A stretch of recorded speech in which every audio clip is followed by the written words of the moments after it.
Bonjour à tous, aujourd'hui rendez-vous collectionneur avec quelqu'un que vous connaissez déjà puisqu'il est déjà passé sur la chaîne, aussi bien dans un podcast mais également il y a quasiment un peu plus d'un an avec une interview sous Tozmag. Nous parlons donc de Ramdam Area. Salut à tous, Ramdam Area, mon vrai prénom c'est Fred, j'ai 40 ans, je vais sur les 41 au mois de mai et je suis collectionneur de Transformers depuis maintenant une bonne vingtaine d'années. J'ai commencé cette collection donc en 1998-99 et à un moment, suite à une séparation avec mon ex-femme, j'ai dû me séparer entièrement de ma collection et j'ai repris avec les Masterpiece il y a maintenant 6 ou 7 ans et c'est depuis quelques années que j'ai découvert le forum transformers.fr sur lequel je partage ma passion, ainsi que sur ma page YouTube et sur une page Facebook. Justement, puisque tu es orienté plus effectivement Transformers, est-ce que tu as d'autres gammes que tu virevoltes un petit peu ou vraiment centré que là-dessus? Maintenant, je fais que ça. Je ne fais que du Transformers. Auparavant, j'étais sur deux gammes à fond, c'était Macross et Transformers. J'étais sur la gamme Macross à la grande époque de Yamato, qui a changé de nom d'ailleurs depuis, Arcadia. Et j'avais quasiment toute la collection au 1/60e, donc tous les VF1, issus de l'ancienne série Macross qu'on a connue sous le nom de Robotech en France. Par la suite, je suis allé sur les 1/72e de Macross Plus, avec les VF19, YF19, YF21 et VF11B, que j'avais aussi dans toutes les déclinaisons. Ensuite, il y a eu ceux de Macross Zero qui étaient sortis. Et ensuite, j'ai divorcé. Et donc, je me suis séparé de tout ça.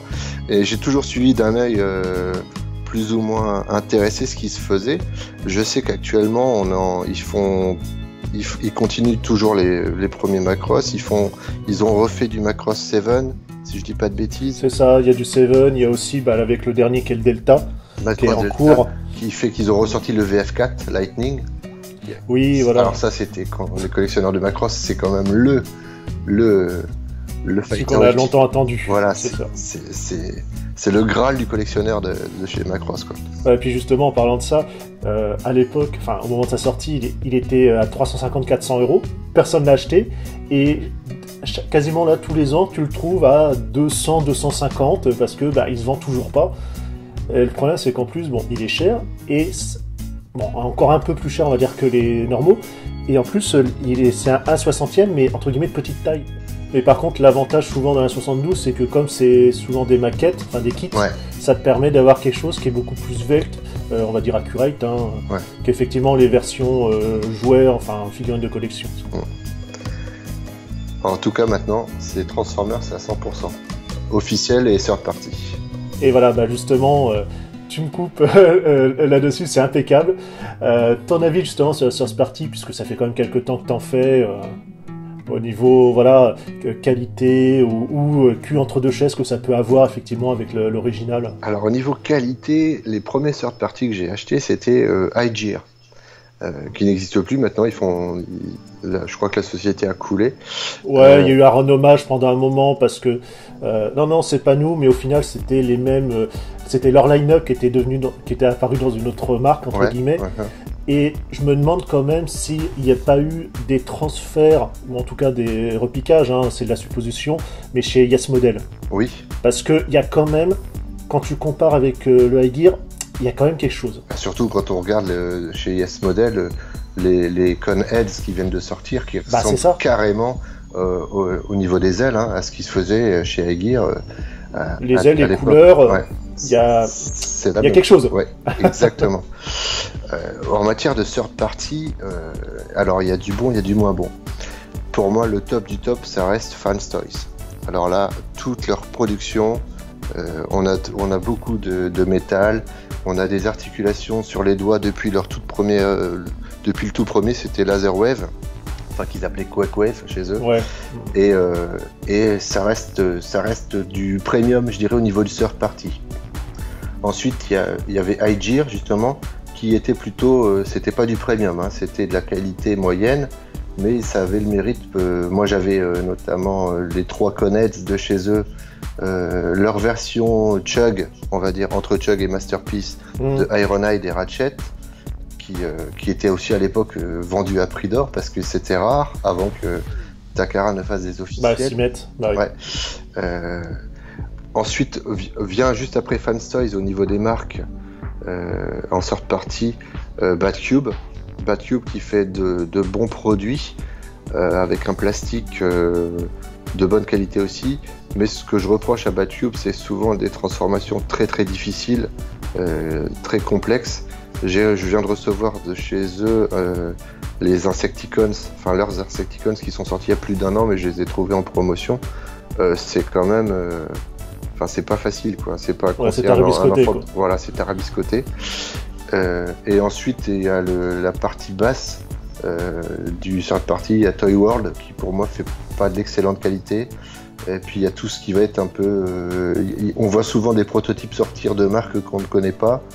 Ils essayent de surfer sur la vague, hein, voilà. Malheureusement. Il n'y a qu'à voir les 10 000 déclinaisons du même personnage qu'on peut voir. C'est exactement ça, c'est-à-dire que on a une compagnie qui va annoncer un jouet d'une compagnie tierce et d'un seul coup, c'est toutes les autres qui s'y mettent, tant et si bien que l'acheteur ne sait plus trop à quel sens se vouer.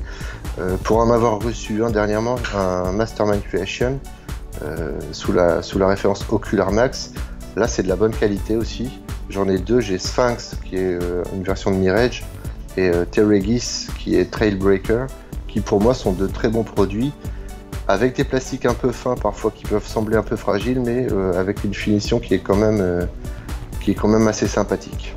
J'allais dire en ce qui concerne la marque officielle, donc Takara Hasbro, moi ce qui me déçoit un peu, c'est qu'ils sont sur une comment dirais-je, ils sont partis sur un principe de ressortir le même personnage 20 fois avec des couleurs différentes, sans forcément se renouveler, et ça laisse malheureusement le terrain libre aux parties tierces pour faire un peu tout ce qu'ils veulent, quoi.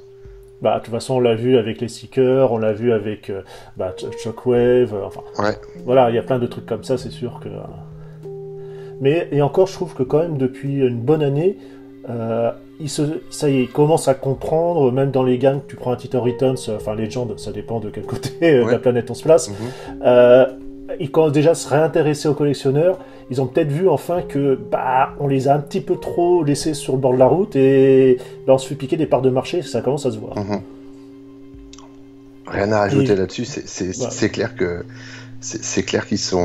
il y a un réveil de leur côté, c'est-à-dire que, et puis surtout ils commencent à faire des annonces avant la sortie des jouets, c'est-à-dire que je prends un exemple, le fameux MP36 Megatron qui va sortir là au mois de... Qui est très cher, par contre. Qui a $189, c'est énorme. Ça c'est abusé, là. Ouais. Il a été annoncé quand même il y a un bout de temps pour couper l'herbe sous le pied des X9 qui sortaient en même temps leur Maitron. Ce qui fait que le Maitron s'est vite retrouvé à prix réduit. Et c'est un peu la même chose pour les MechToys, les versions de chez MechToys de Inferno et Grapple, MechToys a été la première marque à proposer donc Inferno et Grapple au format Masterpiece. Très vite, il y a d'autres marques comme X-Transbots ou Ocular Max qui ont aussi présenté des prototypes.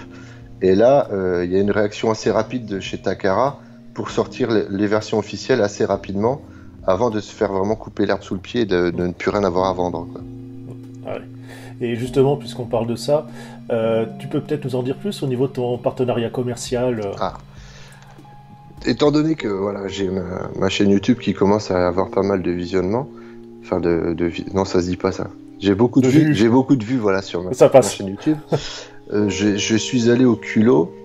J'avais remarqué que le reviewer Pog donnait à chaque fin sur certaines de ses vidéos, il donnait des codes de réduction chez tfdirect.com. Je connaissais ce site, mais je m'étais pas plus intéressé que ça.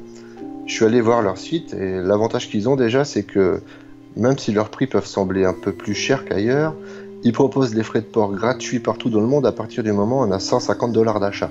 Autant vous dire, ça va très vite en matière de Transformers, $150.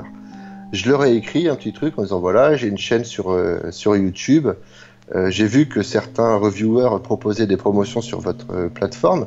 Qu'est-ce que vous pouvez me proposer? Et donc, ils sont allés voir mes reviews, même si c'est en français, mais vu que c'est une équipe canadienne, cette marque, Ouais, cette boutique, donc ça passe. il y en a peut-être quelques-uns qui ont compris ce que je disais sur mes reviews. Et ils sont revenus vers moi en disant bah, ce que vous faites, ça nous intéresse, c'est sympa. Si vous nous faites un placement, on vous propose 10% de réduction permanente pour commencer. Donc j'ai un statut chez eux qu'ils ont appelé reviewer, avec 10% de remise sur toutes mes commandes. Et j'en fais d'ailleurs profiter quelques copains qui ont commandé en passant par moi pour avoir des prix moins chers. Et pour le moment, ça marche plutôt bien. Et dans nos derniers échanges, ils m'ont dit que si j'avais un peu plus de vues, on pourrait éventuellement voir pour un 15 ou 20% de remise. Ce qui, dans ce cas-là, est vraiment très intéressant. Très, très intéressant. Donc voilà, j'y suis allé au culot en disant j'ai quand même pas...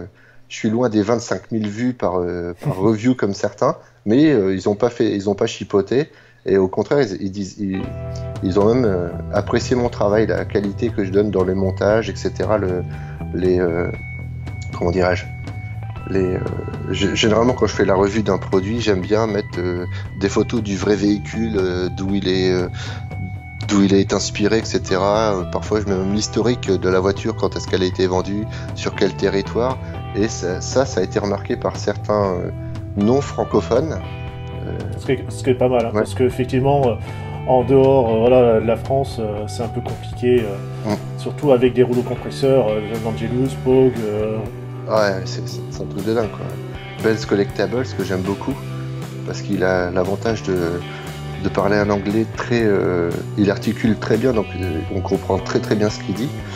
Et j'envisage, mais c'est un travail de fou, soit de faire un sous-titrage de mes revues en anglais, soit carrément, lorsque je les enregistre, de les redoubler en anglais pour voir si ça va élargir mon public. Et peut-être que ça va... Franchement, c'est directement en anglais. Ouais. Mais ouais, c'est clair, ça va faire un gros boulot. Ça fait du boulot. Déjà, quand on... Mais bon, ça, tu le mérites, hein, parce que c'est vrai que c'est quand même vachement bien fait, bien propre et haute. C'est là-dessus que j'ai voulu me démarquer quand j'ai commencé à faire mes reviews. C'est-à-dire qu'il y a beaucoup de reviewers qui font ça sans vraiment soigner le fond, par exemple. Je citerai personne, mais il y a des gens, c'est filmé sur la table du salon avec derrière la photo de mamie sur le mur du fond. C'est ça, avec la belle nappe à carreaux et autres. Ouais, ce genre de choses. Moi, je voulais vraiment faire un truc propre, aussi bien dans mes vidéos que dans mes photos. Donc, le truc, c'est pas facile au début. Hein, mes premières reviews, elles sont filmées les toutes premières que j'ai mises en ligne. Quand je les revois maintenant, je dis oh là là, c'est horrible, le son est dégueulasse. Bah justement, ça prouve que tu as évolué, et c'est ça justement. Ouais. Et justement, tu parlais de la partie photo, puis bon, on en a un peu parlé un petit peu en off avant. Tu as fait une très belle vidéo qui montrait ton setup, justement comme quoi, avec, si on peut dire pas grand-chose ou très peu d'investissement, on peut quand même ainsi obtenir quelque chose de vraiment classe. Bien sûr, parce que l'idée m'est venue quand je suis rentré en contact via Facebook avec Sixo, qui fait de très belles photos de Transformers, et je lui ai demandé comment tu gères pour avoir un beau flou, etc. Et le gars qui était sympa au début, pas de problème, il a fini par me dire j'aime pas trop révéler mes secrets parce que ceci, parce que cela. Après il y a des gens qui m'ont copié et qui sont après à aller m'accuser moi de les avoir spoliés. Donc je respecte, j'ai compris. J'ai compris qu'il voulait pas tout me donner, et en même temps c'est normal, vu le travail de qualité qu'il fait, je vais dans son sens. Mais moi, je me dis que ce que je fais, c'est une passion, et le but de cette passion, c'est si je la partage pas, elle sert à rien, quoi. J'ai pas envie d'être égoïste. Donc je me suis dit, je vais filmer le studio, que les gens sachent ce que j'utilise, et c'est pour ça que j'ai même donné les liens pour acheter le matos, en disant ça coûte pas une fortune, ne serait-ce que pour avoir un beau fond, faire de belles photos et de belles vidéos. Il suffit d'une pièce plus ou moins libre, ou pas, puisque moi c'est la chambre de mon fils dans laquelle je fais ça, et c'est pas, je voulais crever l'abcès sur les secrets de Polichinelle, quoi, sur comment s'équiper. Je pense que bientôt, je ferai un autre tutoriel sur la prise de photo, avec peut-être même une petite vidéo sur le traitement, les post-traitements qu'on peut faire après sur Photoshop, ou même sur un éditeur libre, hein, puisqu'on peut faire quasiment la même chose avec GIMP, avec The GIMP, on fait quasiment la même chose. À l'heure actuelle, est-ce que tu as une pièce qui est un peu plus importante en termes de tes yeux, donc on va dire ça entre guillemets un Graal en fait, ou que tu souhaites acquérir par la suite? Alors, à l'heure actuelle, j'ai un Graal, et j'espère ne pas me tromper parce que c'est un Graal qui n'est pas encore arrivé et qui devrait arriver au mois de janvier. C'est l'Optimus Prime IDW qui est fait par G-Creation. Il a été annoncé il y a quelques temps, il est sorti il est apparu comme par magie sur Facebook, et je me suis dit waouh! Pour l'instant, cette boîte n'avait fait que shoeracking. Pour moi, c'est les seuls qui avaient fait un combiner avec des Dinobots.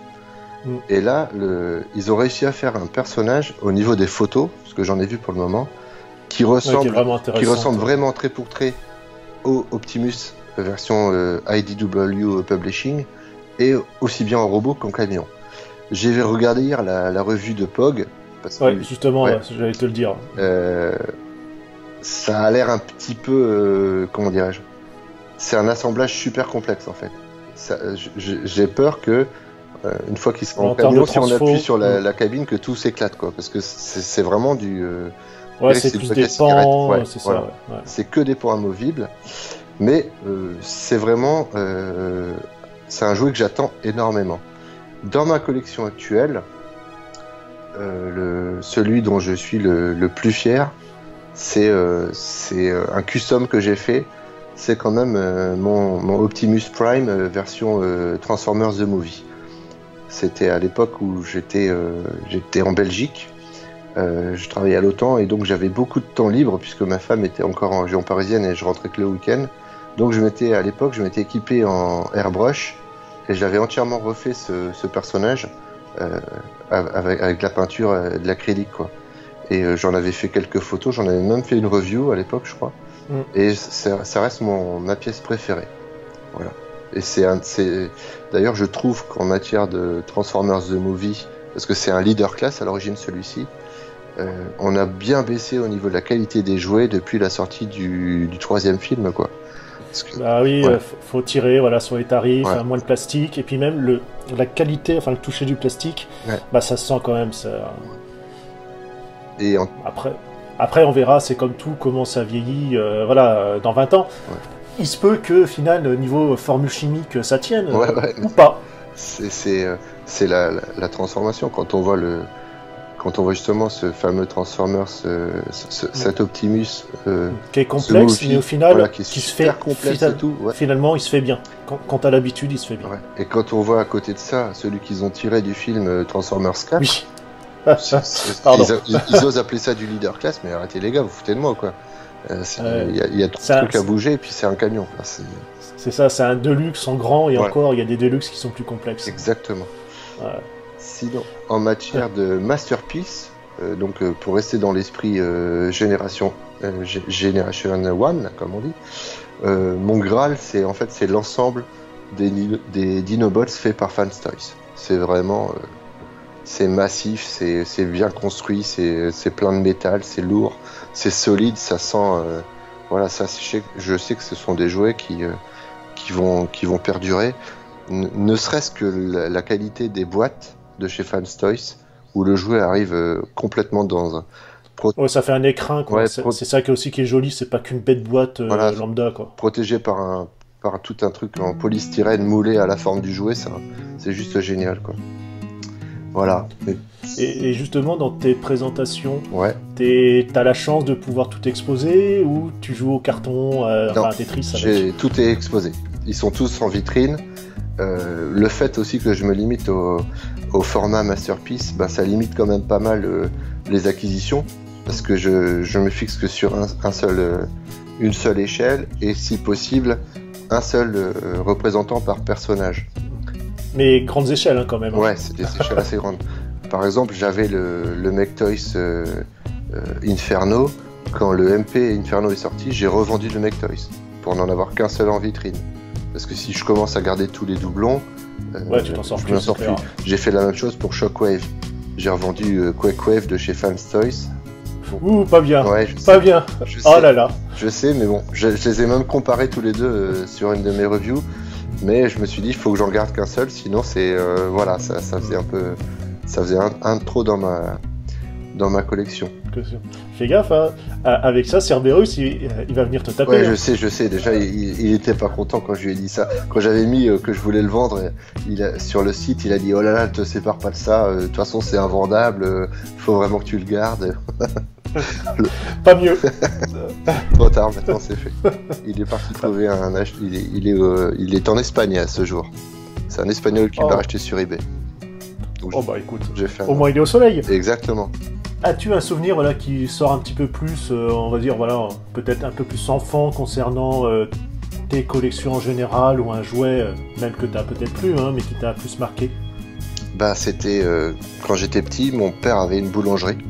Et à 50 mètres de là, il y avait un magasin de jouets. Et je me souviens toujours le premier Transformers que j'ai eu, c'était un G1, c'était Prowl. Et ça a été mon premier jouet Transformers. Et à l'époque, je trouvais... C'était donc en 85-86. Hein, et pareil, mes parents avaient la chance d'avoir Canal+.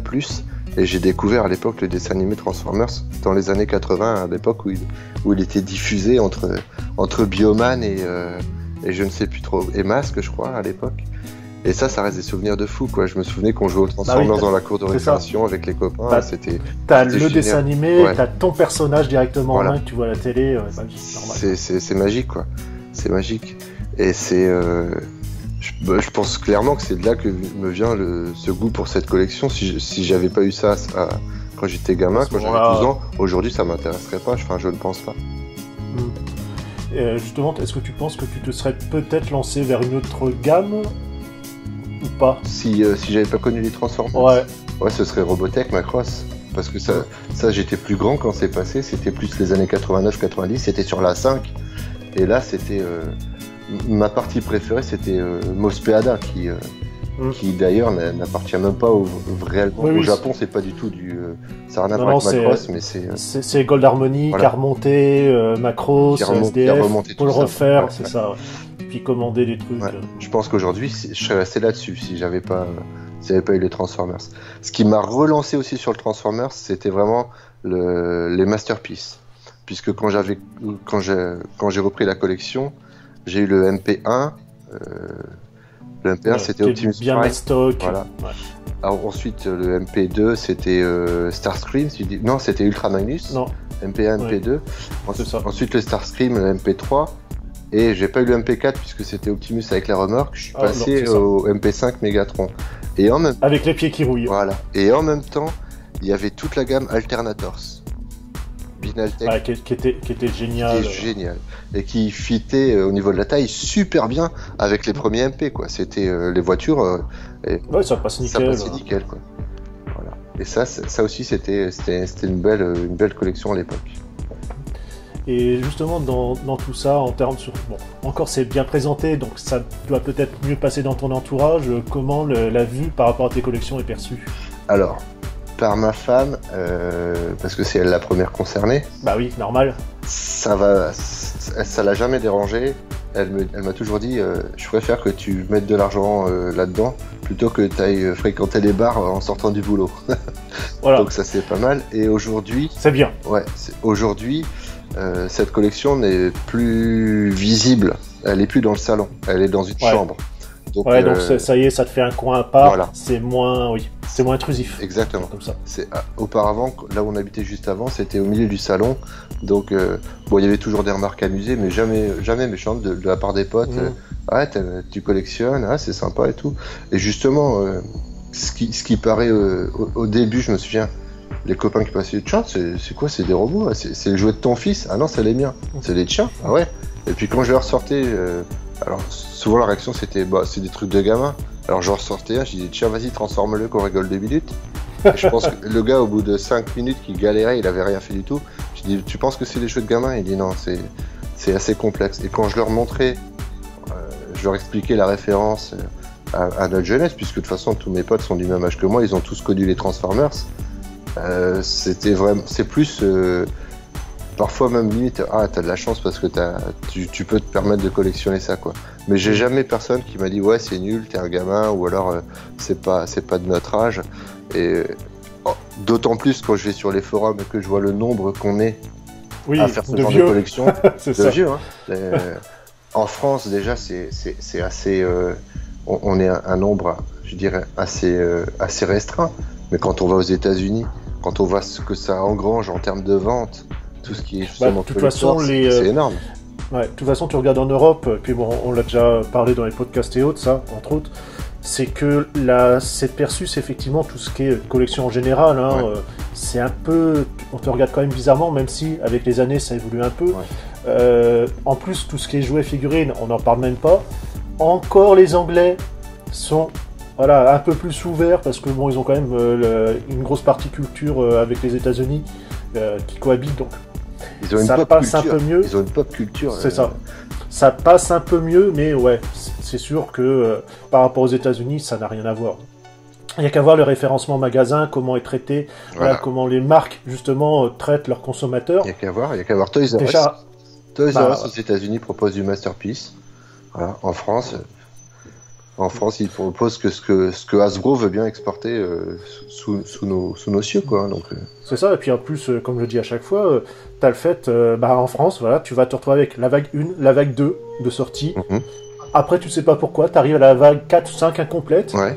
Et puis, alors oui, forcément, si ça se vend pas, ça te fait des pertes, des choses comme ça. Mais à un moment aussi, tant pis, il faut que tu aies quand même des pertes pour espérer que tu puisses vendre aussi. Ouais. Mm-hmm. C'est bon. Après, le système est comme ça. Mais voilà, la culture commerciale n'étant pas la même, ça aide pas. Non, c'est clair. On est plus dans la rentabilité ici que voilà, dans le truc pour fans.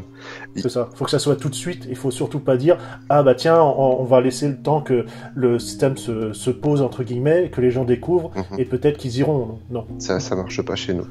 Et d'ailleurs, il y a qu'à voir Moi, je suis en région parisienne, donc le nombre de boutiques qui étaient spécialisés là, dans ce type de marchandises qui ont très bien marché entre les années 90 et les années 2000 et qui depuis ont mis la clé sous la porte, quoi, parce qu'ils vendent plus rien.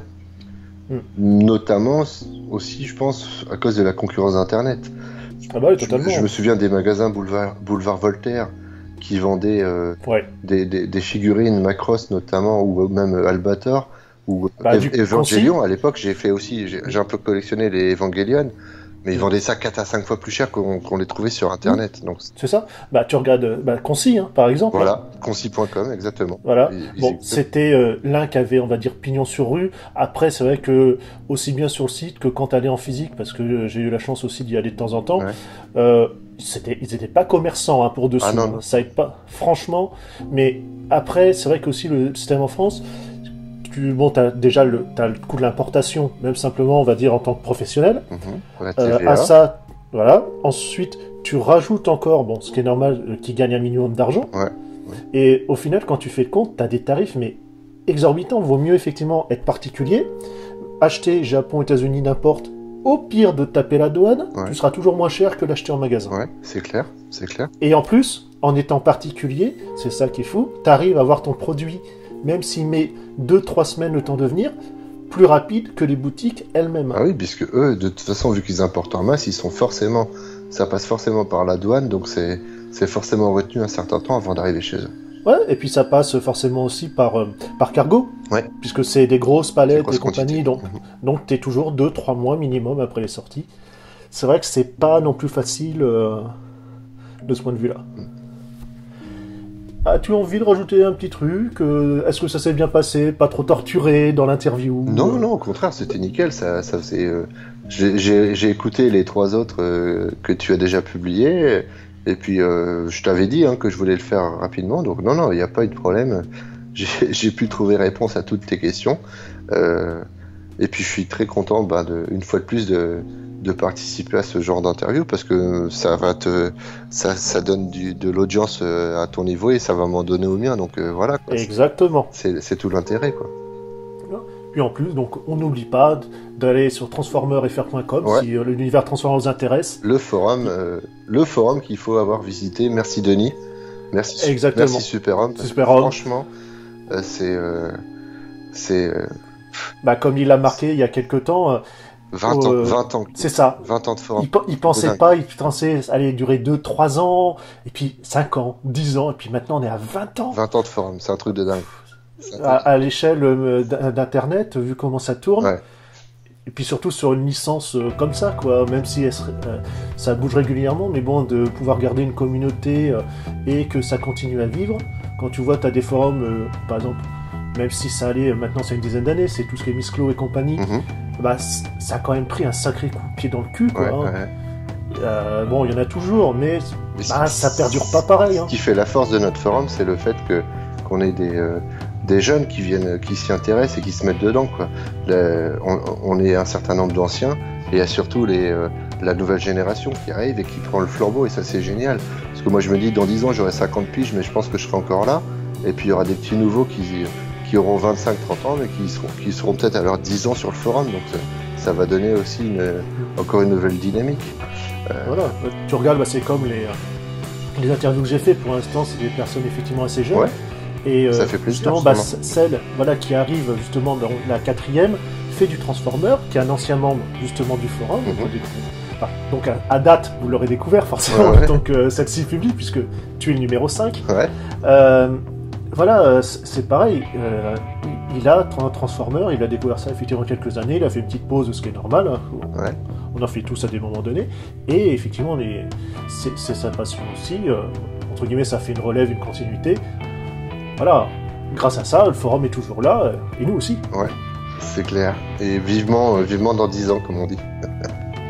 Ouais, sauf que vu comment ça continue, dans 10 ans, il va me falloir 1 ou 2 pièces de plus. Hein. Parce que là, c'est mal barré. Ouais. Toi, t'as une collection de ouf aussi, quoi. Toi, t'es multipass, comme on dit, Ouais. quoi, hein. Parce que t'as les Miss Close, C'est ça. t'as aussi les Macross, si tu les as toujours. J'ai tout. Ah oui, toujours. Je revends rien. Ouais. J'achète. Enfin, je fonctionne au coup de cœur. Donc, Ils ne jettent prends quelque rien, chose. comme tu Ah viens non. depuis pour Vojica. C'est ça. Ah, les boîtes, je commence à faire mon travail dessus. Bon, au bout de 35 ans, il serait temps. Ouais, c'est clair. Donc, j'arrive à l'intérieur, tu vois, bah, je fais comme Cerberus fait au final. Les blisters à l'intérieur, les inserts et compagnie, je les balance. Ouais. Et par contre, les boîtes en elles-mêmes, je les replie. Et comme ça, je les garde parce que ça reste quand même souvent des belles boîtes. Ouais. Moi, je pense. Bon, après, un blister Transformer, je le jette parce que c'est un blister. Ouais. C'est pas joli. Moi, vu que c'est que du MP, j'ai toutes mes boîtes, quoi. Ça, Bah oui. je les conserve. Bah, pareil. Voilà. Mon armoire, elle déborde sur le dessus. Parce que, bah oui, il y a les boîtes Transformer, enfin Masterpiece et Macross. Ouais. Tu vois les Macross ce que ça fait. Ouais. Hein. Donc, Surtout c'est compliqué. les 1,48e, etc. C'était énorme, les boîtes, quoi. Je me souviens. ouais, j'en ai qu'un, ça me suffit en 1,48e. Déjà, les 1,60, elles sont déjà bien assez grandes. Bah, les VF0 ou 1,60e, Bah, c'est c'est ça. aussi grand que les VF1 ou 1,48e. Donc, Bah oui, puisque en fait, à quelque chose près, ça reprend on va dire les bonnes tailles, Ouais. étant donné que les VF0, c'était les moteurs conventionnels. Mhm. Donc effectivement, c'était pas encore miniaturisé, c'était pas du nucléaire entre guillemets Ouais, de propulsion, c'était au carbu, donc c'était des gros avions. Donc des grosses boîtes. exactement. Et ben en tout cas, je te remercie. Bah, moi aussi. N'hésitez pas, voilà, à aller sur YouTube de Random Area. Le mien, bon bah, vous y êtes, hein, donc forcément c'est un peu compliqué. Voilà.